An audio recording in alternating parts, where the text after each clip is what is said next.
Hi, I'm Mrs. Hamling, and I'm going to read Chapter 20 of Winn, Dixie. When I told Gloria Dump about Otis and how he got arrested, she laughed so hard she had to grab hold of her false teeth so they wouldn't fall out of her mouth. "Woo-wee," she said when she finally was done laughing. "That sure is some dangerous criminal." "He's a lonely man," I told her. "He just wants to play his music for somebody." Gloria wiped her eyes with the hem of her dress. "I know it, sugar," she said, "but sometimes things are just so sad they get to be funny." "You know what else?" I said, still thinking about sad things. "That girl I told you about, the pinched-faced one, Amanda? Well, her brother drowned last year.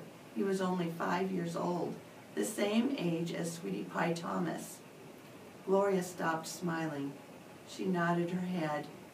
"I remember hearing about that," she said. "I remember hearing about that little drowned boy." "That's why Amanda is so pinch-faced," I said. "She misses her brother." "Most likely," Gloria agreed. "Do you think that everybody misses somebody, like I miss my mama?" "Mm-hmm," said Gloria. She closed her eyes. "I believe sometimes that the whole world has an aching heart." I couldn't stand to think about sad things that couldn't be helped anymore, so I said, "Do you want to hear some more Gone with the Wind?" "Yes, indeed," Gloria said. "I've been looking forward to it all day. Let's see what Miss Scarlett is up to now." I opened up Gone with the Wind and started to read, but the whole time I was thinking about Otis, worrying about him not being allowed to play his guitar for people. In the book, Scarlett was looking forward to going to a big barbecue where there was going to be music and food. That's how I got the idea. "That's what we need to do," I said. I slammed the book shut. Winn Dixie's head shot up from underneath Gloria's chair. He looked all around, all nervous-like. "Huh?" said Gloria Dump.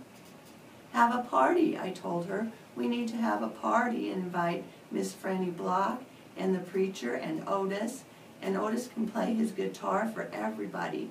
Sweetie Pie can come too. She listens to his music good." "We who?" Gloria asked. "We, me and you. We can make some food and have the party right here in your yard." Said Gloria Dump. "We can make peanut butter sandwiches and cut them in triangles to make them look fancy." "Lord," said Gloria Dump, "I don't know if the whole world likes peanut butter as much as you and me and this dog." "Okay then," I said, "we can make egg salad sandwiches. Adults like those." "Do you know how to make egg salad?" "No, ma'am," I said.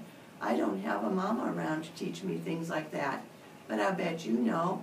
I bet you could teach me. Please." "Maybe," said Gloria Dump. She put her hand on Winn Dixie's head. She smiled at me. I knew she was telling me yes. "Thank you," I said. I went over and hugged her. I squeezed her hard. Winn Dixie wagged his tail and tried to get in between the two of us.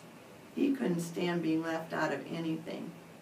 "It's going to be the best party ever," I told Gloria. "You got to make me one promise, though," Gloria said. "All right," I told her. "You've got to invite them Dewberry boys. Dunlap and Stevie? Ain't gonna be no party unless you invite them." "I have to?" "Yes," said Gloria Dump. "You promised me." "I promise," I said. I didn't like the idea, but I promised. I started inviting people right away. I asked the preacher first. "Daddy," I said. "Opal," the preacher said back. "Daddy, me and Winn Dixie and Gloria Dump are having a party." "Well," said the preacher, "that's nice. You have a good time." "Daddy," I said, "I'm telling you because you're invited." "Oh," said the preacher. He rubbed his nose. "I see. Can you come?" I asked him. He sighed. "I don't see why not," he said. Miss Franny Block took to the idea right away. "A party," she said, and clapped her hands together. "Yes, ma'am," I told her. It will be the kind like the barbecue at 12 Oaks in Gone with the Wind, only it's not going to be as many people, and we're going to serve egg salad sandwiches instead of barbecue." "That sounds lovely," Miss Franny said, and then she pointed at the back of the library and whispered, "Maybe you should talk to Amanda too." "She probably won't come," I said. "She doesn't like me very much." "Ask her and see what she says," Miss Franny whispered. So I walked to the back of the library and I asked Miss Amanda Wilkinson in my best manners voice to please come to my party, and she looked all around, all nervous and stuff. "A party?" she said. "Yes," I said. "I would sure like it if you could come." She stared at me with her mouth open. "Okay," she said after a minute. "I mean, yes, thank you. I would love to." And just like I promised Gloria, I asked the Dewberry boys.